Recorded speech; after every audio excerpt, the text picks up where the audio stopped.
Pada zaman dahulu, di tanah Sunda yang subur dan dikelilingi hutan lebat serta sungai yang jernih, berdirilah sebuah kerajaan yang makmur bernama Kerajaan Pasir Batang. Kerajaan itu dipimpin oleh seorang raja yang bijaksana dan dihormati rakyatnya, yaitu Prabu Tapa Agung. Di bawah kepemimpinannya, kerajaan hidup damai, rakyatnya sejahtera, dan alam pun terasa bersahabat.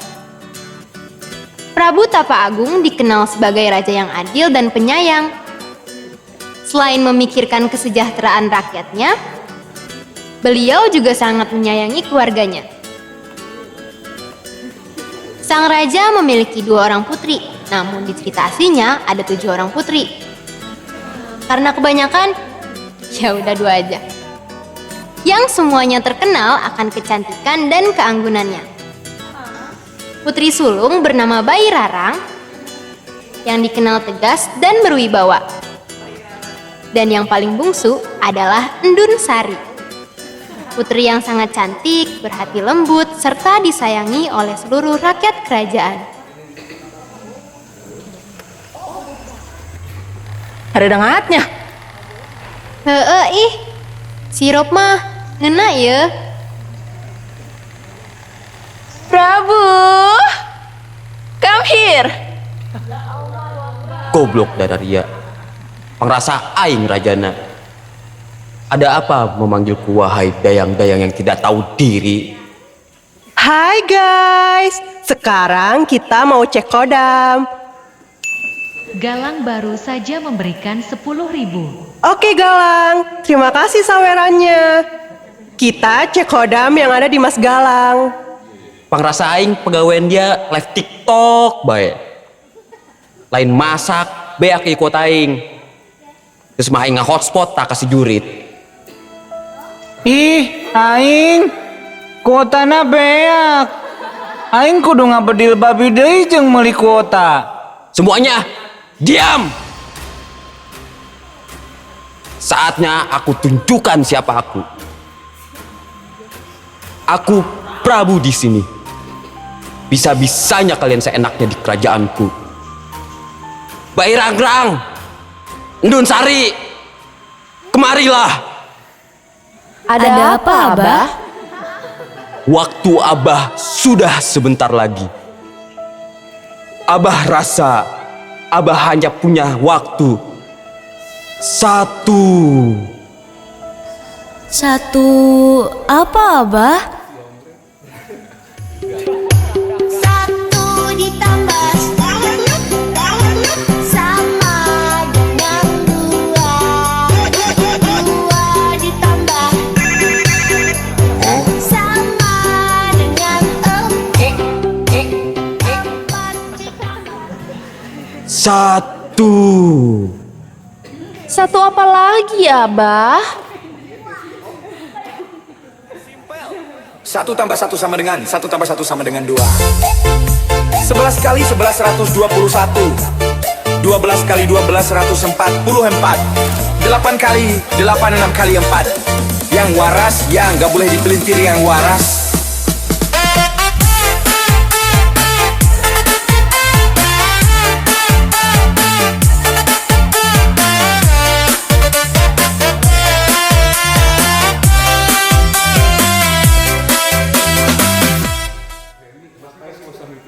Yang benar sih Abah. 1 apa? Umur Abah sudah tidak lama lagi. Bang Mate. Betul sekali. Umur Abah tinggal 1 menit. Abah. Alhamdulillah. Kota aing utuh Gusti Nu Agung ka pameran. Goblok dia. Abah lupa untuk mewariskan kerajaan ini.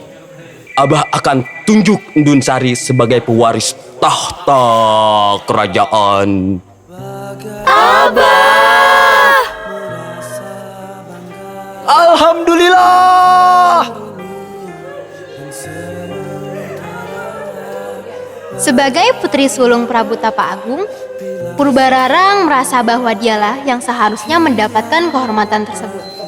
Menurutnya, sebagai anak tertua, dirinya lebih pantas dan lebih berhak untuk memerintah kerajaan Pasir Batang dibandingkan Purbasari, adik bungsunya. Rasa kecewa dan iri mulai tumbuh perlahan di dalam hatinya. Meski demikian, di hadapan para hadirin, Purbararang berusaha menutupi perasaan itu. Ia tetap berdiri dengan sikap tenang dan wajah yang tampak menerima keputusan sang raja. Abah, aku tidak bisa kalau tanpa Abah. Aku Ku menangis membayangkan betapa kejamnya dirimu atas diriku. Kau duakan cinta ini, kau pergi bersamanya.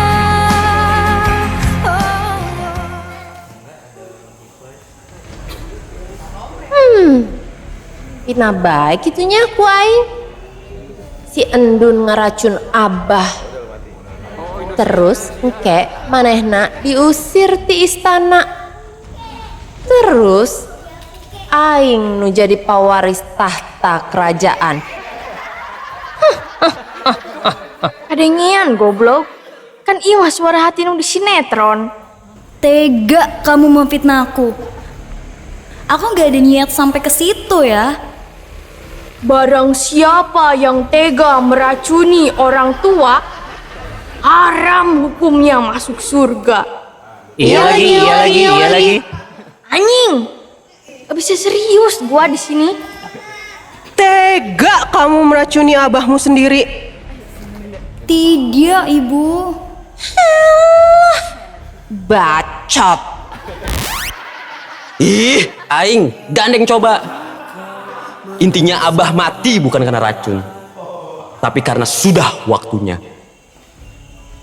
Pokoknya aku harus mencari cara supaya tahta kerajaan menjadi milikku.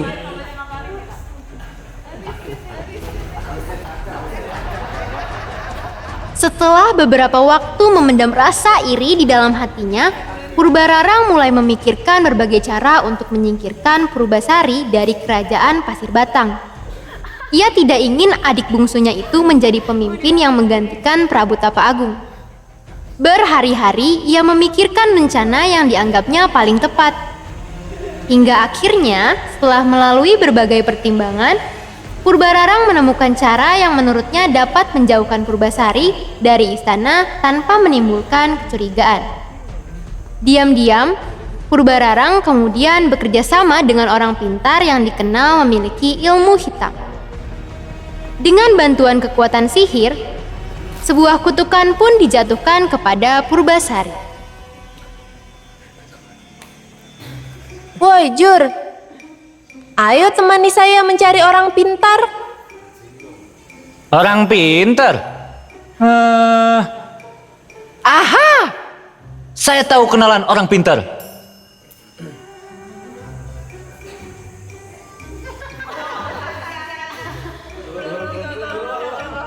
Aduh, lama banget ini si prajurit. Ini non, orang pinternya sudah saya bawa. Fresh graduate. Astaga naga dragon. Lain iya Jur, nu dimaksud. Dukun. Ngerti meren? Oh, dukun. Ngomong atuh non dari tadi. Terus ya aing dialog. Maaf mas, Anda kurang beruntung. Coba lagi di kesempatan tahun depan ya. Gak apa-apa deh, saya kerja apa aja. Asal ada buat beli seblak pacar saya. Saya rela kerja apa aja. Gus, ayo milulah dia ke imah dukun. Gas. Bayi Rarang, prajurit, dan rakyat jelata pun sampai di rumah dukun. Ini dukun? Apa influencer bejir? Kata mama saya mah, dia dukun paling terkenal di sini, Non. Dukun? Ini mah bener influencer. Halo Mas, nggak nyangka bisa ketemu Mas di sini. Konten Mas FPP loh di saya. Dah, udah poin aja. Kalian mau ngapain ke sini? Ganggu saya bikin konten aja. Bener influencer ternyata. Saya di sini mau minta tolong ke lo, Kun. Tolong apa tuh, Bre? Jadi, rencana kedatangan saya ke sini mau merebut tahta kerajaan dari adik saya. Terus? Ya iya. Dukun bisa bantuin saya nggak? Terus? Jangan tris-tris mulu napa. Terus? Jur, bentar. Nggak gitu caranya.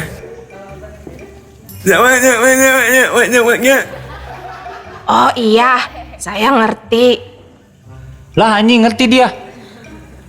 Jadi kamu pengen mencelakakan adik kamu supaya tahta itu jatuh ke kamu? Iya, Kun. Bisa saya bantu, tapi tidak semudah itu, Ferguson. Zaman sekarang gak ada yang gratis. Kencing aja bayar. Nggak apa-apa, Kun. Sebut aja yang kamu minta. Pasti saya akan kasih. Yang penting, tujuan saya tercapai. Oke, saya butuh HP, 1 helai rambut manusia, dan seperangkat alat sholat dibayar tunai. Gimana para saksi? Sah? Syah. Pengumuman, bapak-bapak dan ibu-ibu, alhamdulillah minggu depan Chef Dadang bakal kawin. Jadi pada datang ya, jangan lupa, Kawin. Minggu depan aku kawin. Tidur ada yang nemenin. Kawin. Status di KTP nanti jadi. Kawin.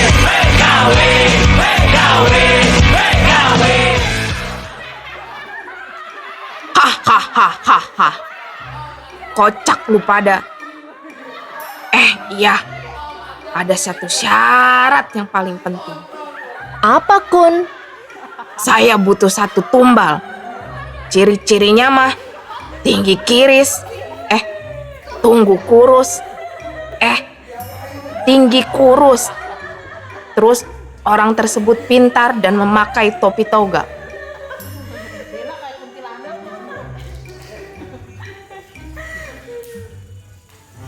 Apa lu pada lihat gua? Lah iya gua anjing.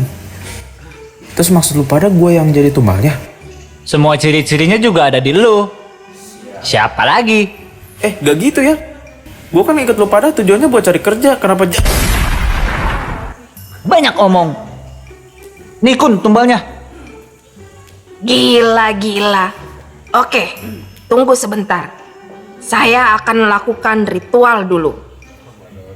Lah, terus ini HP, 1 helai rambut, sama seperangkat alat sholat buat apaan? Mengapa sih? Gak boleh. Lah anjing dukun gak ada anta.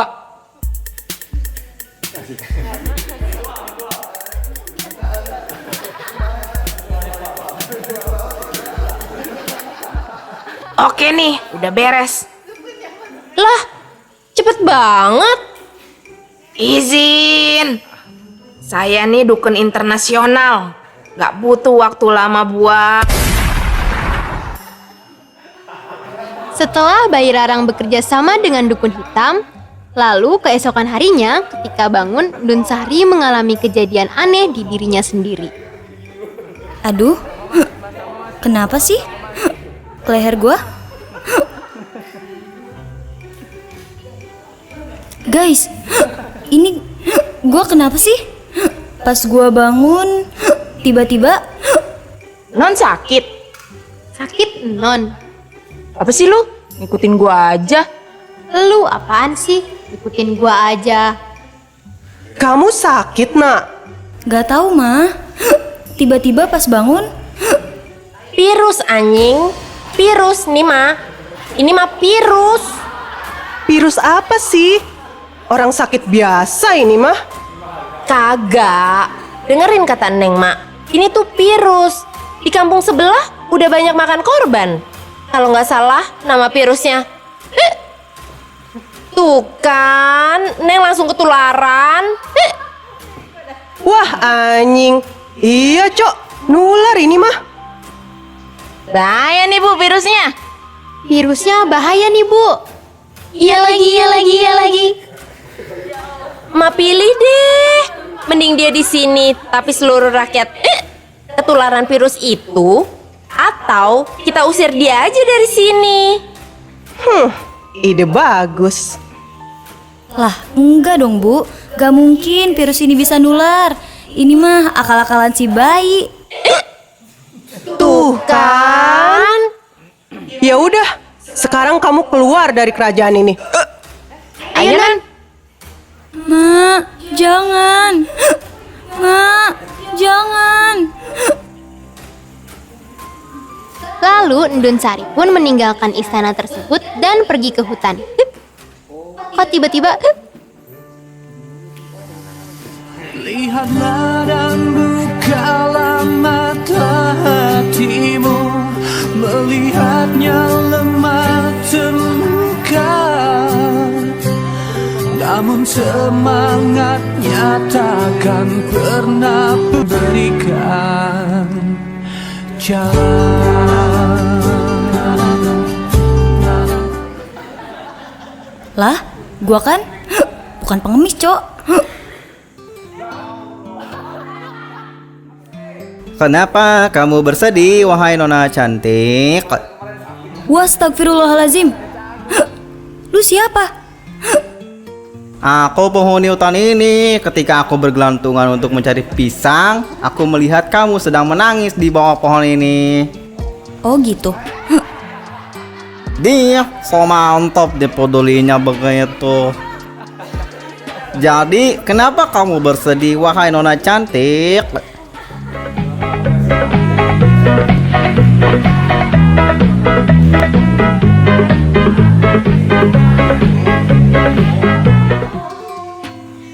Jadi gitu. Nyet. Jangan panggil gua monyet lah. Lah, terus apa? Lutung kasarung. Kok lutung kasarung? Iya, kan lu pakai sarung. Ya.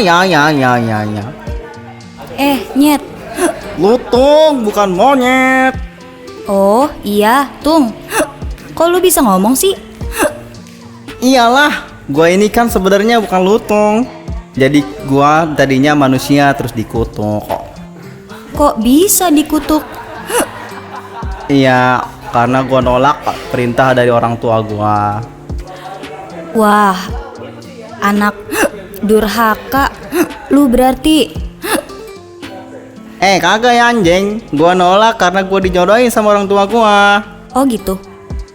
Emang anak anjing. Ngeselin sih, tapi nggak apa-apa lah, orang cantik kok. akhirnya Ndun Sari dan Lutung pun bersahabat baik.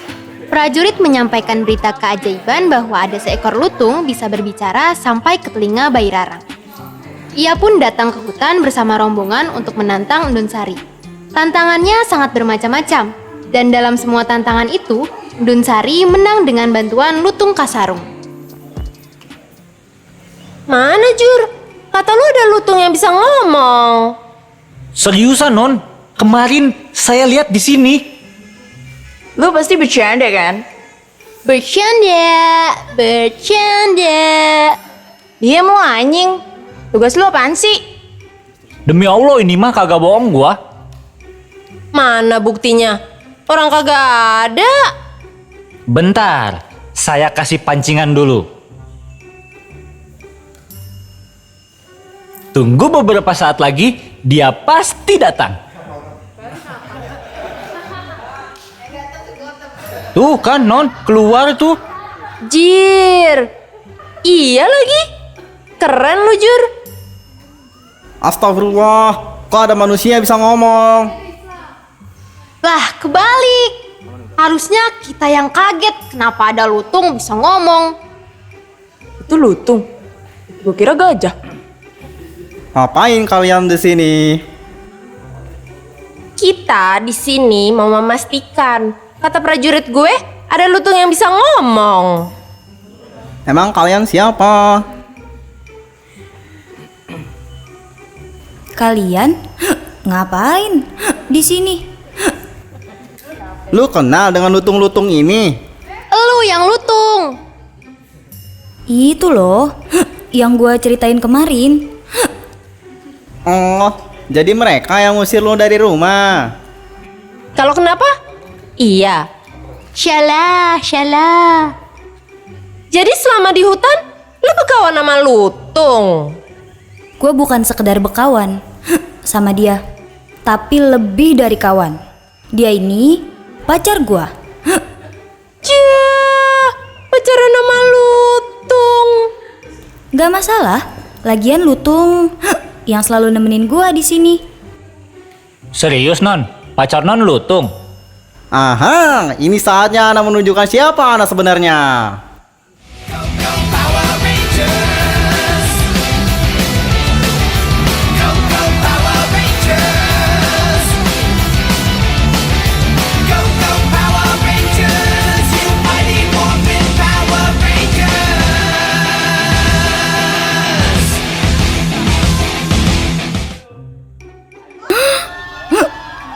Ternyata lu seorang pangeran, Tung. Hahaha. Kalian pasti terpukau kan melihat ketapananku?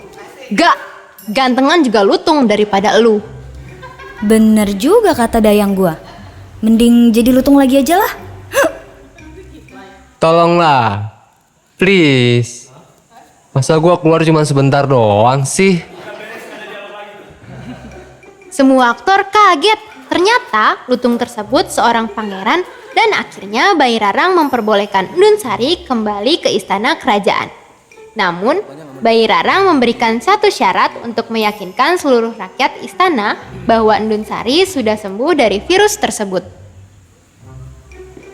Lu boleh balik lagi ke istana, tapi dengan satu syarat. Ternyata Lundun seorang ratu. Iya, selama ini gua nutupin identitas asli gua. Lah, bocah malah ngobrol.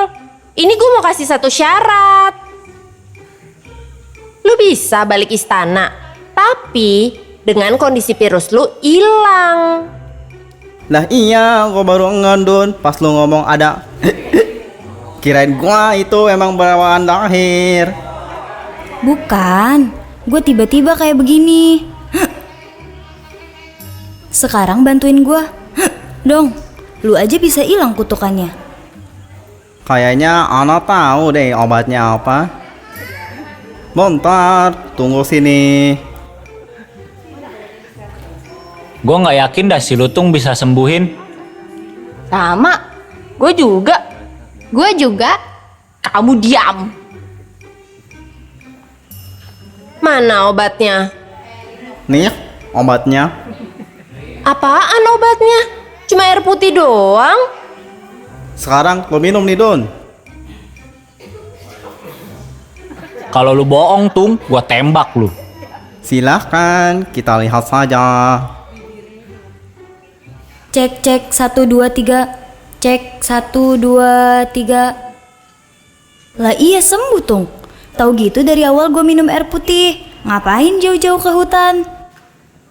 Tuh kan bener hilang cukakannya. Hah? Cegukan?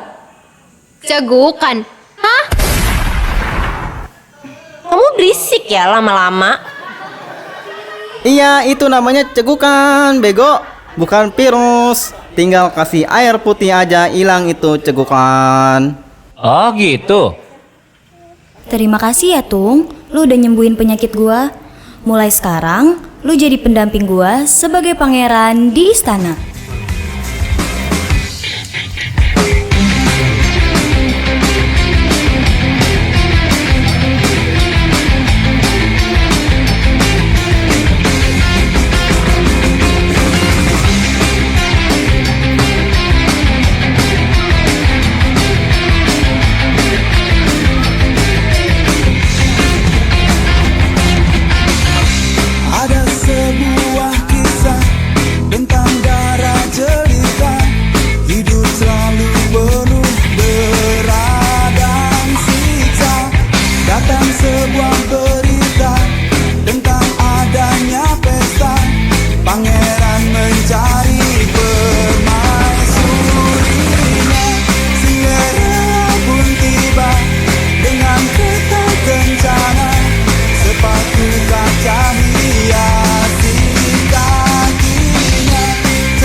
sekali lagi ya.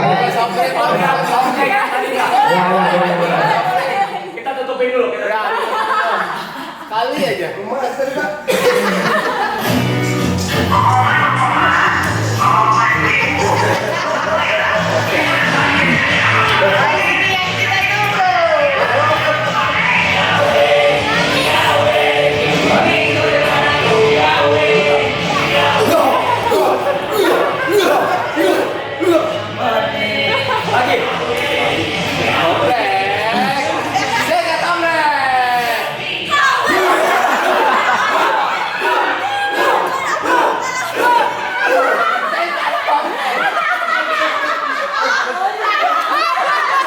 Satu, dua, tiga.